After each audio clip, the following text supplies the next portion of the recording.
Ġurnata wara li ġiet ippreżentata l-inkjesta pubblika brabta mal-mewt taż-żagħżugħ Jean Paul Sofia, l-ebda membru parlamentari Laburista baqa' ma ġar responsabilità politika, inkjesta li qalet iswed fuq l-abjad li ħtija ta' biss fuq l-Istat. U allura xi ħadd fil-gvern ta' Roberta Bela għandu jerfa' responsabilità. Matul il-jum tal-ħamis Net News taqsa lis-segretarju parlamentari Kit Azzoparditanti kif ukoll il-Ministru Ġottiena Bela jekk jiddispjaċihomx li f'Lulju li għadda fil-Parlament ivvutaw kontra li ssir inkjesta pubblika kif ukoll li ma tawx widen lil Isabel Bonnici. Bis-segretarju parlamentari Kit Azzoparditanti jgħid li meta żbalja hu dejjem għamel apoloġija iżda fl-ebda mument ma qalilna jekk jiddispjaċih għal din id-deċiżjoni. Din it-tweġiba waslet wara li staqsejnieh għal darba darbtejn fil-waqt li kien viżibilment skomdu meta prova jaħrab id-domandi tagħna. Se tagħmel apoloġija wara li f'Lulju kontu votajtu kontra inkjesta pubblika mortu kontra Isabel Bonnici. Ħanajdlek jiena qatt ma ddejjaqt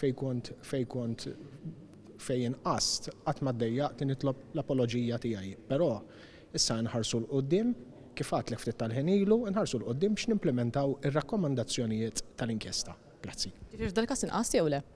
Għatlek kull meta nqast qatt ma ddejjaqt niskuża ruħi. Min-naħa l-oħra l-Ministru Ġottiena Bela qal li hu ma jiddejjaq xejn li jagħmel apoloġija jekk bl-aġir tiegħu weġġa' lil xi ħadd aġir li wassal għal rabja kbira mill-poplu għaliex il-Gvern ta' Roberta Bela kompla isabbat saqah sal-aħħar. Jiddispjaċik li votajt kontra inkjesta pubblika brabta mal-mewt ta' Jean Paul Sofia? M'għandi l-ebda problema li niskuża ruħi jekk bl-atteġġament tiegħi weġġajt il-xi ħadd. Intant jidher li wara din l-inkjesta qibsa ta' 500 paġna kollox business as usual għal Partit Laburista.